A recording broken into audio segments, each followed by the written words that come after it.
Assam national museum ইয়াতে national মিউজিয়ামটো লৈ আহি আছোঁ মিউজিয়ামত গৈ আছোঁ চাওক আপোনালোকে মিউজিয়াম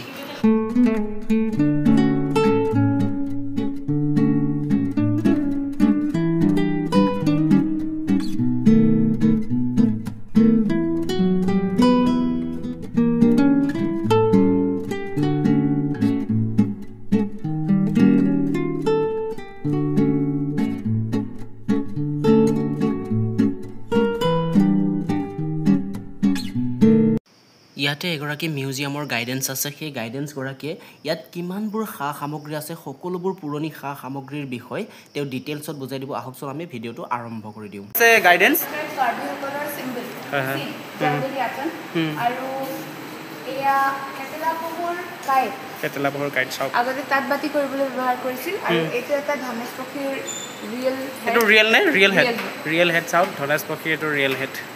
এইটো ৰিয়েল আৰু হেতু কাৰ্বিসকলৰ পাগুৰিৰ পোহৰ যেটো ডেকোৰেট কৰিবলৈ তেওঁলোকে গ্ৰেট প্ৰাকৃতিক ৰংগ বৰ্ডাৰ টিল ফেডাৰ কেইটা ইউজ কৰে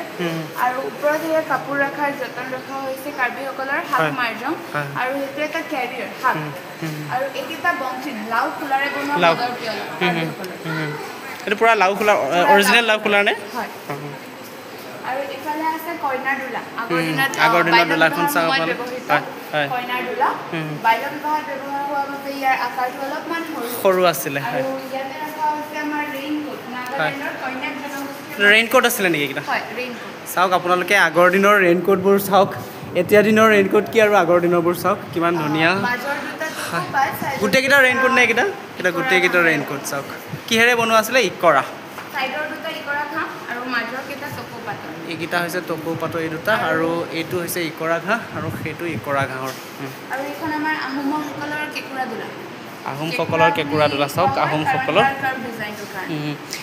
স্বৰ্গদেউ চুকাফাই যিহেতু আহিছিল তাৰপিছত আহোম ৰাজ্য প্ৰতিষ্ঠা কৰিছিল 1228 খ্ৰীষ্টাব্দত আৰু তাৰপিছৰ পৰা এই ব্যৱস্থাটো আমাৰ অসমত প্ৰচলিত হৈছিল চাওক এখন আহোমসকলৰ কেঁকুৰা দোলা আৰু ইয়াতে আমাৰ ৰখা হৈছে মুগাৰ লেটা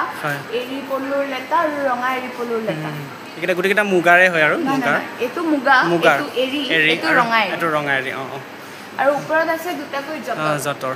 আজিকালি চাইকেলৰ চকাৰ ব্যৱহাৰ কৰি পেলাই যতৰ বনোৱা হয় কিন্তু এইকেইটা কাঠৰ চকা আৰু বেতৰে বনোৱা ইয়াতে আমাৰ তাঁতশালৰ বিভিন্ন সামগ্ৰী মুহুৰা ৰখা খুৰুং তাৰোপৰি মুহুৰা কৰণী আৰু এয়া তাকুৰি ৰখা হৈছে তাকুৰি সূতা বনাবলৈ এইটো ঘিলা তাকুৰি ইয়াৰ এই অংশটো হাতী দাঁতৰ আৰু ইয়াৰ এই অংশটো কাছৰ চলঙেৰে বনোৱা হৈছে আৰু ইয়াতে আছে আমাৰ মাকু বলন বা কৰণী কাহনি কুচি যিটোৱে তাঁতশালত সূতাটো আউল লাগি গ'লে ঠিক কৰিবলৈ ব্যৱহাৰ কৰা হয় এয়া আমাৰ মুগা পলুৰ লেটা ৰাখিবলৈ ব্যৱহাৰ কৰা শিলাং নামটো নে শিলাং আৰু এয়া আমাৰ আহোমসকলৰ হেংদাং এইটো মুগা ধৰা খোং আৰু ওপৰত ৰখা হৈছে উপ বা ফোন যিটো ব্যৱহাৰ কৰে চিংফৌ বা টাই খামতিসকলে খাদ্য পৰিৱেশন কৰিবলৈ ইয়াত আপুনি গৰম খাদ্য যদি পৰিৱেশন কৰে সেইটো বহু সময়লৈকে গৰমে হৈ থাকে এতিয়া দিনৰ হটকেছ আৰু এইটো আগৰ দিনৰ কোনসকলৰ বুলি কৈছিলে চিংফৌ বা টাই খামতিসকলৰ চাওক তেওঁলোকৰ হটকেছটো কেনেকুৱা আছিলে চাওক আৰু এয়া আমাৰ মদ বকা কেটলি কাৰ্বিসকলৰ চেৰো তিৱাসকলৰ ত্ৰাণ আৰু এইটো বাঁহৰ যদিও ইয়াৰ ভিতৰৰ পৰা মদটো কেতিয়াও বাহিৰলৈ সৰকি নাযায় কাৰণ ইয়াৰ ভিতৰত যিটো আমাৰ মৌ মাখিৰ চাট থাকে সেইটো গলাই পেলাই কোট কৰি দিয়া হয় যিটো ইয়াক ৱাটাৰপ্ৰুফ বনায় এইটো চাওক আকৌ এবাৰ মই দেখুৱাই দিছোঁ আপোনালোকক এইটো তিৱাসকলৰ কি কৈছিলে ত্ৰাণ তিৱাসকলৰ ত্ৰাণ এইটো আৰু ইয়াত যদি পানী ঢালি থৈ দিয়ে আপুনি আচলতে ইয়াৰ পৰা পানী সৰকি নাযায় কাৰণ তেওঁলোকে এবিধ বিশেষ লোকেল মৌ মাখিৰ যিটো নেকি মানে হেৰি কি আছিলে চাটখন মৌ মাখিৰ চাটখনৰ সেইটোৱেদি তেওঁলোকে এইটো ৱাটাৰপ্ৰুফ কৰি দিয়ে ইয়াত খান্দি দিয়ে আৰু খান্দি দিয়াৰ পিছত ইয়াত পানী কেতিয়াও নসৰকে পানী সৰকি নাযায় আৰু এইখন এখন কাঠৰ তলীয়া যিকোনো বতুৱা বা পট ঢাকি ৰাখিবলৈ আৰু এইটো এটা কাঠৰ চৰিয়া ইয়াৰ ঢাকনখনেৰে সৈতে এইকেইখন কাঠৰ হেতা ৰাভাসকলৰ কাঠৰ হেতা ডেংগা বুলি কোৱা হয় আৰু এইটো এটা কাঠৰ টেমা তলত ৰখা হৈছে চালপাতেৰে বনোৱা থাল বা চৰু ঢাকনি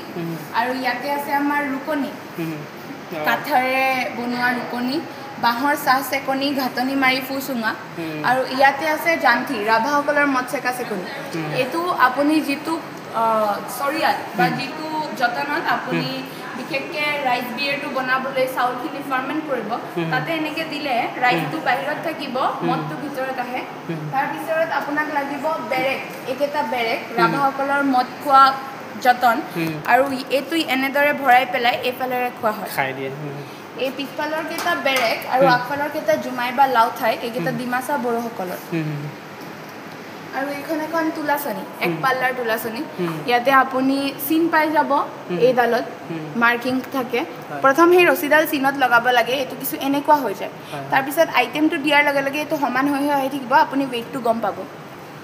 এক পাল্লাতে চাওক এখন মানে আচৰিত ধৰণৰ এইটো কোন সকলৰ আছিলে তুলাচনী এতিয়াও ব্যৱহাৰ কৰে আমাৰ অসমত যেতিয়া জোনবিল মেলা হয় তেতিয়া ব্যৱহাৰ কৰে তেতিয়া চাওক এইখন এটা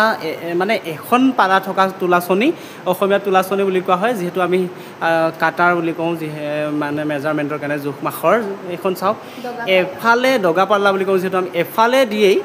মানে জোখা হয় এইটো সাংঘাতিক ধৰণৰ প্ৰচেছ আগৰ দিনত আছিলে চাওক এইখন আৰু দুইফালে কিন্তু নাথাকে দগা কিন্তু নাথাকে নে দগা নাথাকে আৰু এই ইয়াৰ পৰা ইয়াত কিছুমান চিন আছে এই চিনবিলাকৰ পৰা কেজি হ'ল এইটো ধৰিব পৰা যায় ইয়াতে আছে চিনবোৰ তেওঁলোকে বিশেষভাৱে গম পায় আৰু এইকেইটা মেথুনবোৰ যিটো অৰুণাচলত পোৱা যায় সেই মেথুনৰ শিঙেৰে বনোৱা বিয়েৰ কাপ এইকেইটা অৰুণাচলৰ চামতাম ট্ৰাইবৰ লোকসকলে ব্যৱহাৰ কৰে কাপ নে এইকেইটা কাপ আৰু কাপ হিচাপে ব্যৱহাৰ কৰিছে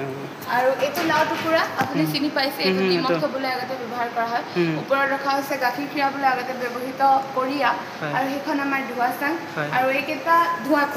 খোৱা হুকা এইকেইটা চাওক হুকাকেইটা এইকেইটা চাওক আপোনালোকে হুকা আৰু ইয়াতে যিমানখিনি আপুনি সামগ্ৰী দেখিছে সেইখিনি চব আমাৰ মাছ ধৰা সঁজুলি হয় মাছ ধৰা সঁজুলি এইখিনি গোটেইখিনি এইখিনি দেখুৱাই দিছোঁ আপোনালোকক সৰুৰ পৰা ডাঙৰলৈকে গোটেইখিনি মাছ ধৰা সঁজুলি আৰু ইয়াতে এটা কুঁহিয়াৰ পেৰা শাল আছে এখন কুঁহিয়াৰ পেৰা শালখন দিব লাগিব এইটো এনেদৰে ধুওৱা হয় আৰু কুঁহিয়াৰ ৰসটো পেৰা এইটো এটা ডাঙৰ মাছ ধৰিবলৈ আৰু ইয়াতে বিভিন্ন ধৰণৰ এইটো কি বুলি কোৱা আছিলে পাউৰি হুকুমা বা তেউৰা চাওক এইটো বহুত ডাঙৰ মাছ ধৰা মানে সঁজুলিবিলাকৰ ভিতৰত এইটো আটাইতকৈ ডাঙৰ বুলি ক'ব পাৰি চিপজাল আছে যদিও খৰাজাল আছে যদিও কিন্তু সেইটো বাঁহেৰে নিৰ্মিত সম্পূৰ্ণ এইটো পাউৰি বা হুকুমা বা তেউৰা বুলি কোৱা হয় আৰু ইয়াতে বিভিন্ন ধৰণৰ আমাৰ খেতি সামগ্ৰীসমূহ আছে জখলা বিৰিয়া নাৱৰ বঠা মৈ টকা জবকা এখন কোৰ দহিমাৰি জুতজৰি নাঙল হালোৱা এচাৰিৰ পৰা ধৰি কুকুৰা চৰাই বা হাঁহক উমনি দিয়া তুম কঠীয়াৰ তুম দানা পাত্ৰ পৰ্যন্ত ইয়াত আছে আৰু এইফালে আছে আমাৰ বিভিন্ন ধৰণৰ বাদ্য একতাৰা দুটাৰা ইয়াৰ এই অংশটো বৰগুৰি সাপৰ ছালেৰে বনোৱা হৈছে গুৰি সাপৰ ছাল তাকো ডাঙৰ গুৰি সাপ বৰগুৰি সাপ বুলি কৈছে আৰু এইটো এটা চাকধনু কাৰ্ফাই ক্ৰছবো এইকেইটা ইয়াৰ কাণ প্ৰথমতে আপুনি ৰছীডালত লগাব লাগিব তাৰপিছত ইয়াত ট্ৰিগাৰটো ওপৰলৈ আহে তাৰপিছত প্ৰেছ কৰাৰ লগে লগে এইটো শ্বুট হৈ যায় আগৰ দিনত হাণ্টিং অৰ্থাৎ চিকাৰত ব্যৱহাৰ কৰিছিল তো ইয়াৰ যিবোৰ শ্বাৰ্প এণ্ডছ মানে জোঙা অংশ তাতে সাপৰ বিষ বা যিকোনো ধৰণৰ বিষাক্ত গছৰ গুটিৰ ৰস লগোৱা হৈছিল যাৰ দ্বাৰা বিষৰ কাৰণে চিকাৰ কৰিব পৰা গৈছিল এয়া আমাৰ গাৰোসকলৰ চংপ্ৰি আৰু এইটো টুকাই এইটো আপুনি চিনি পাইছে আমাৰ প্ৰত্যেক ঘৰ অসমীয়াৰ ঘৰতে আগতে আছিল পেৰা জপা আৰু ইয়াতে আমাৰ বিহুত ব্যৱহৃত বাদ্যযন্ত্ৰসমূহ গগনা টকা হুতুলি মহৰ শিঙৰ পেঁপা গগনাটো বজাব পাৰিবনে এতিয়া নিশ্চয় অকণমান বজাই দিয়কচোন গগনাটো বজাবলৈ তেখেতক ৰিকুৱেষ্ট কৰিলোঁ বজাই দিব তেখেতে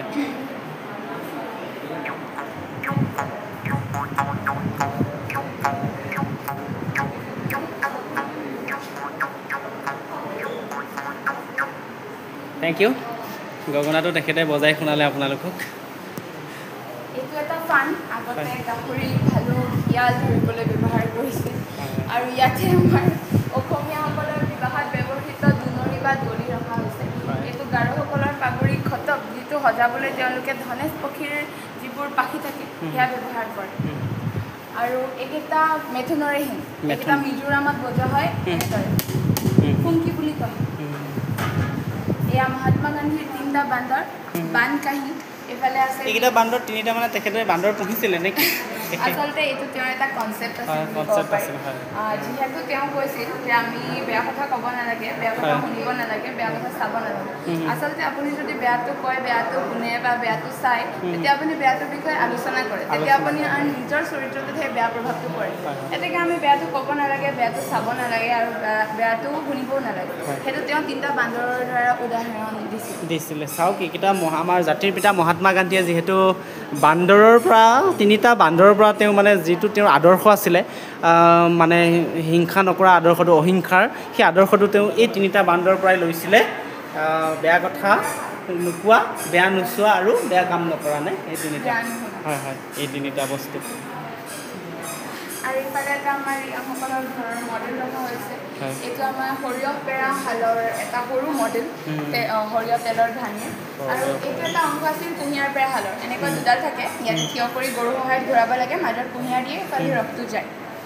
আৰু এইফালে আমাৰ মাজুলীৰ মুখাশিল্প প্ৰদৰ্শনী আৰু এয়া আমাৰ সুৰস প্ৰচাৰ অৰ্থাৎ হিন্দুসকলৰ পূজাত ব্যৱহৃত ষোল্লবিধ সামগ্ৰী এয়া তাত মাখি মাৰিবলৈ দহাৰ ভাৰ আগতে দহাত বা যিকোনো কাৰ্যত বা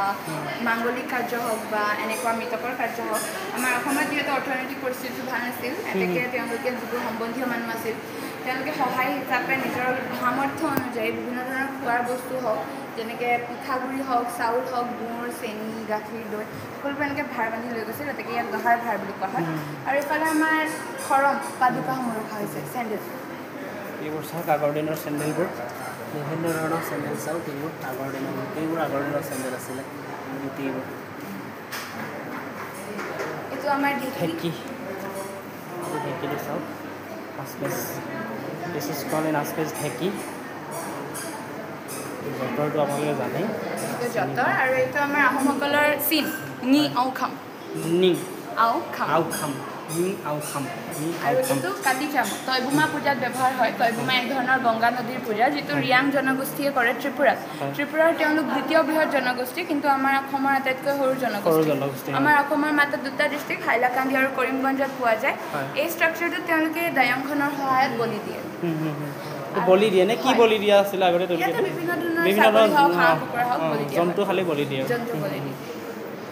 আৰু ইয়াতে আমাৰ বিভিন্ন ধৰণৰ লোকবাদ্য ৰখা হৈছে যাৰ ভিতৰত এই যিডাল আপুনি ষ্টিকডাল দেখিছে এইডালক বাদ দি আপুনি সকলোখিনি বজাব পাৰিব বিভিন্ন ধৰণৰ মাংগলিক কাৰ্যত কিন্তু ইয়াক কোৱা হয় কাৰণাল যিডাল বজাই ৰাভাসকলে এইফালেৰে ব্ল' কৰিলে অৰ্থাৎ ফুৱালে এই ইয়াৰ মাতটো ওলায় এইডালক বজোৱা হয় কাৰোবাৰ মৃত্যুৰ সময়ত চাওক ৰাভাসকলে কাৰোবাৰ মৃত্যুৰ সময়ত এডাল বজাই দিয়ে তেওঁলোকে ফুৱাই এটা বিশেষ ধৰণে উশাহৰ টিপত তেওঁলোকে বজায় আৰু চাবুক আগৰ দিনত আপোনালোকে জানেই আগৰ দিনত শাস্তি দিবলৈ চাবুকে কোবোৱা হৈছিলে চাওক এইকেইডাল চাওক কিহেৰে নিৰ্মিত এইকেইডাল চাবুককেইডাল মহৰ চালেৰে চাওক এইকেইডাল চাবুককেইডাল মহৰ চালেৰে নিৰ্মিত আছিলে আৰু ইয়াতে আমাৰ বিভিন্ন ধৰণৰ অস্ত্ৰসমূহ ৰখা হৈছে আৰু এইফালে আছে আমাৰ মিচিংসকলৰ এটা উৰাল ইগি কিপাৰ মিচিংসকলৰ উৰালটো চাওক মিচিংসকলৰ উৰালটো আৰু ইফাললৈ আপুনি বিভিন্ন ধৰণৰ টেৰাকটা আইটেম দেখা পাইছে মৃৎশিল্প যিখিনি আইটেম আমাৰ ধুবুৰী আচাৰীকান্দিৰ পৰা অনা হৈছে এতিয়া আগলৈ আমাৰ ইয়াতে আপুনি অৰ্থাৎ এই পাৰ্কৰ অন্তৰ্গতই এটা সৰু টেৰাকটা চেণ্টাৰ আছে ধুবুৰীৰ পৰা পাল সম্প্ৰদায়ৰ এজনক আনি পেলাই ইয়াতে ৰখা হৈছে তেওঁ নিজ হাতেৰে টেৰাকটা নিৰ্মাণ কৰি থাকে আপুনি তেওঁৰ লগত টেৰাকটা বনাইও চাব পাৰিব আৰু তেওঁ বনোৱাসমূহ কিনিবও পাৰে মানে ঠিক আছে আৰু ইফাললৈ আমাৰ তাঁতশাল আছে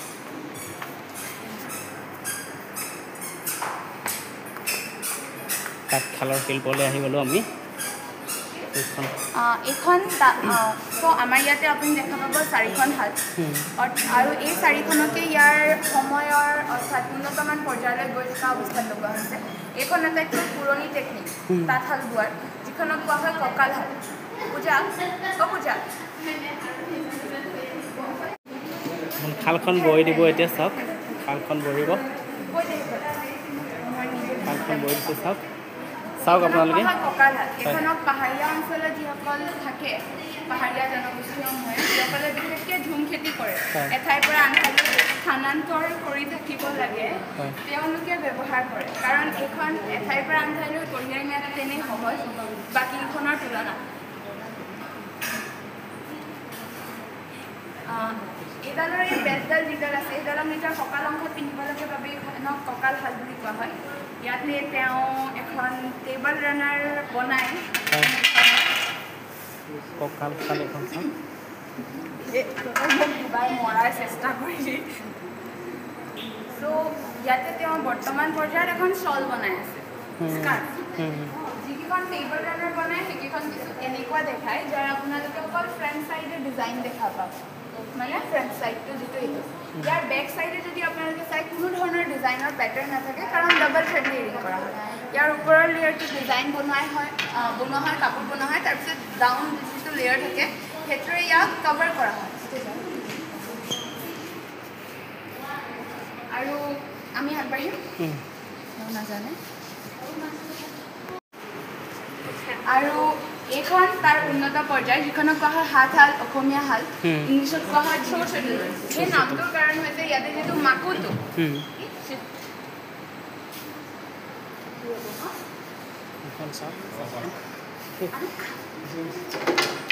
সেইকাৰণে শ্লিপ হ'ব লাগে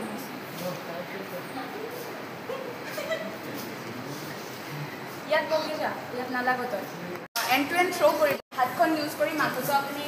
এণ্ড ভৰাব লাগিব সূতাডালৰ বাবে যাৰ সহায়ত কাপোৰটো বনি যাব সেইবাবে ইয়াক হাতশাল বা থ্ৰ' শ্বটেল লুম বুলি কোৱা হয় যেতিয়া আমাৰ অসমীয়াসকলৰ সাজপাৰ লগোৱা হয় মানে আমাৰ নৰ্মেল ডিজাইনত তেতিয়া এইখন আপোনালোকে সূতাখিনি দেখিছে পাকচাং বুলি কোৱা হয় এইখন বান্ধিব নালাগে কিন্তু বৰ্তমান ইয়াত মিচিং কাপোৰ বনাই থকা হৈছে মিচিং গেৰু ডিজাইনটোৰ কাৰণে এই পাকচাংখন বান্ধিব লাগিছে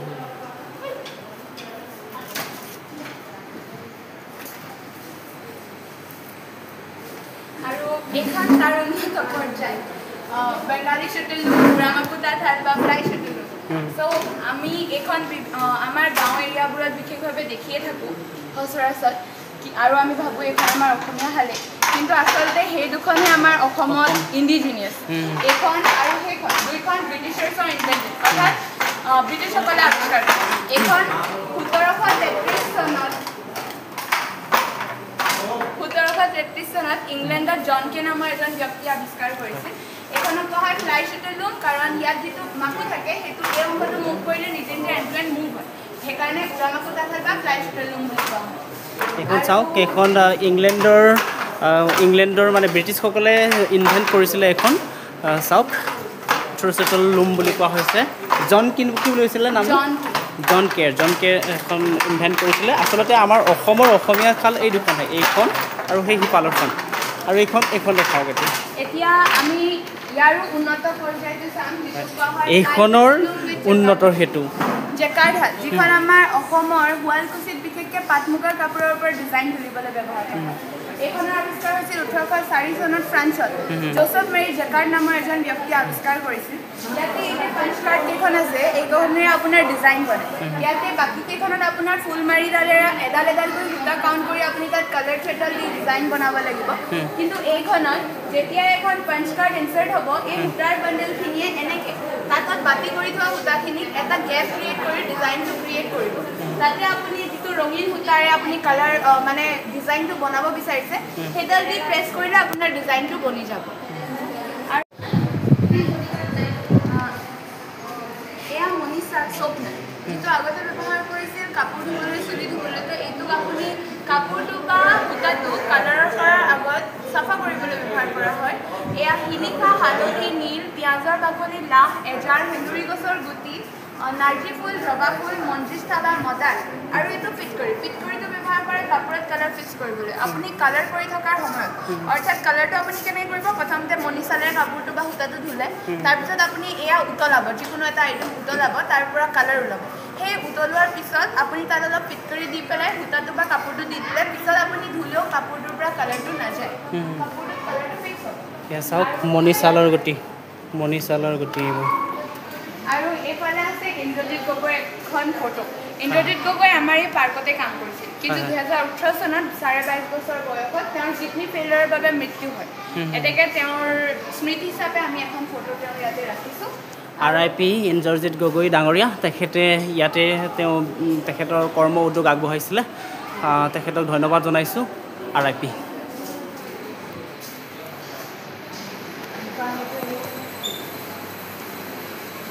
আৰু ইয়াতে আপোনালোকে যিমানখিনি ফটো দেখিছে এইখিনি আমাৰ অসমৰ বেলেগ বেলেগ ঐতিহাসিক স্থানৰ ফটো যিসমূহ আমাক প্ৰভাইড কৰিছে archaeological survey department of India অৰ্থাৎ ASI ডিপাৰ্টমেণ্ট আৰু যিহেতু আমি আহোমসকলৰ কথা আগতে পাতি আহিছোঁ এইখন আমাৰ আহোমসকলৰ প্ৰথম স্বৰ্গদেউ আহোম ৰাজ্যৰ প্ৰতিষ্ঠাপক অসমত চাওলুং চুকাফা দেউৰ যিটো পৰিব্ৰাজন ৰুট অৰ্থাৎ মাইগ্ৰেটৰী ৰুট সেইটো ডিছক্ৰাইব কৰা মেপ এই অৰেঞ্জ লাইনডালে ইয়াতে মাইগ্ৰেটৰী ৰুটটো দেখায় অৰিজিনেলি আহোমসকলৰ যিটো ট্ৰাইব অৰিজিন ট্ৰাইব শন তেওঁলোক ম্যানমাৰ অৰ্থাৎ বাৰ্মাত থাকে আৰু আহোমসকল সেই শন ট্ৰাইবটোৰে এটা লাইক ভাগি অহা অংশ মানে সাব ট্ৰাইব হয় ফাৰ্স্টে কোনটো ষ্টাৰ্টিং পইণ্টটো দেখাই দিব নেকি সো ফাৰ্স্ট তেওঁলোক ম্যানমাৰৰ পৰা মুংমাও আহিছিল মুংমাও চাইনাত আছে মুংমাওৰ পৰা তেওঁলোক মাইগ্ৰেট কৰি আমাৰ অসমৰ চৰাইদেউলৈ আহিছিল যিটো এতিয়া বৰ্তমান সময়ত শিৱসাগৰ বুলি কয় তেওঁলোক ইয়াৰ পৰা আহিছিল ইয়াৰ পৰা এনেকৈ কৈ আহি ইয়াতে প্ৰথমতে মুংমাওত থাকিল আৰু মুংমাওৰ পৰাই তেওঁলোকে আমাৰ অসমলৈ প্ৰব্ৰজন ঘটিছিল তেওঁলোকে আমাৰ অসম দেশলৈ আহিছিলে আৰু ইয়াতে আমাৰ বিভিন্ন ধৰণৰ জনজাতীয় অলংকাৰসমূহ ৰখা হৈছে যাৰ ভিতৰত এইখনৰখিনি ৰিয়াং জনগোষ্ঠীৰ এয়া কাৰ্বিসকলৰ এই পখিলাজনী ইয়াতে যেন দেখিছে এজনী কোনো অলংকাৰ নহয় এইটো চিগাৰেট খাই পেলাই চাইড হ'বলৈ এষ্ট্ৰে এই অংশটোৰে ফ'ল্ড হৈ পেলাই খোল খাই যায় আৰু এইফালে আছে আমাৰ নাগালেণ্ডৰ আংগামীসকলৰ গহনা আৰু এইফালে অৰুণাচলৰ চামটামসকল এইখন কোনে ব্যৱহাৰ কৰিছিলে এইখন মেইনলি ইটালীৰ হয় এইটো ইটালীৰ লোকসকলে আভিজাত্য লোকসকলে চিগাৰেট খাই ইয়াত ছাইটো পেলাবৰ কাৰণে ব্যৱহাৰ কৰিছিল চাওক এইখন ইটালী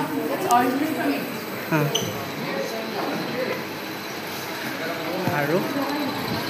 লাষ্ট আৰু ইয়াতে আমাৰ এই আসন ভাগ আৰু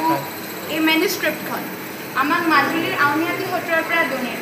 এই মেনুস্ক্ৰিপ্টখনত লিখা আছে পাৰিজাত নাট যিটো লিখা হৈছে সাঁচি গছৰ ছালটো কাটি পেলাই অৰ্থাৎ বাৰ্গত আৰু লিখিবলৈ শিলিখা গুটিৰ যিটো কেহৰাজ বৰণ পিগমেণ্টেশ্যন সেইটো ব্যৱহাৰ কৰা হৈছে বজ্ৰাৱলী ভাষাত লিখা আছে এতিয়াৰ পৰা 450 অধিক বছৰ পুৰণি প্ৰতি 3 বছৰ ৰিষ্টৰেশ্যনৰ কাৰণে যায়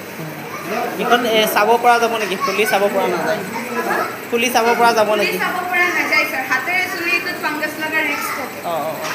এখন ফুলিব নিদিয়ে খাচী পাতৰ হয় খাচী পাতৰ আৰু ইয়াতে আছে আমাৰ নিঅলিথিক টুলছৰ ফটো অৰ্থাৎ নৱপ্ৰস্তৰ যুগৰ শিলৰ অস্ত্ৰৰ ফটো সেইকেইটা এতিয়াৰ পৰা 4,500 BC অল্ড হ'ব কামৰূপ ডিষ্ট্ৰিক্টত পোৱা গৈছিল এইকেইটা মনলিথ যিকেইটা নৰ্থ কাছাৰ হিলছ অৰ্থাৎ ডিমাহাছাওত পোৱা যায় ডিমাছাসকলে আগতে ইয়াত নিজৰ আত্মীয়সকলৰ ডেড বডি ভৰাইছিল বৰিয়েল ষ্টোন হয় এইকেইটা এটা মনলিথ সিমান ডাঙৰ হ'ব পাৰে আৰু এইফালে ড্ৰিভেন আছে মেনহিৰ্ছ আছে আৰু এয়া আমাৰ নৰ্থ ইষ্টৰ উত্তৰ পূৰ্বাঞ্চলৰ মেপখন একদম মানে আনডিভাইডেড নৰ্থ ইষ্টৰ কথা কৈছে আনডিভাইডেড নৰ্থ ইষ্ট 7 ভনী যে লগ হৈ আছিলে এইখন আমাৰ মেপখন দেখুৱাই দিছে চাওক দিছে আৰু এইফাললৈ আমাৰ নাগাসকলৰ সাজ পোছাকসমূহ আছে এয়া মণিপুৰী এয়া মিজো এয়া উৰিয়া তাতে আছে গাৰো আৰু এয়া আমাৰ অসমৰ প্ৰথম চাহ খোৱা জনগোষ্ঠী চিংফোসকলৰ কাপোৰ চিংফোসকলৰ আৰু এয়া ঘিলাগুটিৰ চেৰা আপুনি চিনি পাইছে চাগে আৰু আমাৰ ইয়াতে আপুনি যিমানখিনি কাপোৰ দেখিছে তাৰে ভিতৰত আটাইতকৈ মূল্যৱান নহয় আচলতে অমূল্য কাপোৰ ভাগ হৈছে এই ভাগ এইখন আমাৰ অসমৰ প্ৰথমগৰাকী অভিনেত্ৰী যিগৰাকী আমাৰ অসমৰ প্ৰথমখন চলচ্চিত্ৰত কাম কৰিছিল আইদেউ সন্দিকৈ তেওঁ নিজৰ হাতেৰে বোৱা মেখেলা এইখন চাওক এইখন এতিয়াও আছে তেওঁ নিজে নিজৰ হাতেৰে বৈছিলে এখন আইদেউ সন্দিকৈয়ে আমাৰ অসমৰ প্ৰথম চলচ্চিত্ৰ 1935 চনত যেহেতু জ্যোতিপ্ৰসাদ আগৰৱালাদেৱৰ দ্বাৰা পৰিচালিত হৈছিল তেখেতে এখন চিনেমা নিৰ্মাণ কৰিছিল সেইখন চিনেমাত অভিনয় কৰা আইদেউ সন্দিকৈ প্ৰথমগৰাকী অভিনেত্ৰী তেখেতৰ হাতেৰে এখন বোৱা সাজ আছিলে কি এইখন মুগা কাপোৰ নে কি আছিলে মুগা এইখন আছিলে মুগাৰ সাজ এইখিনি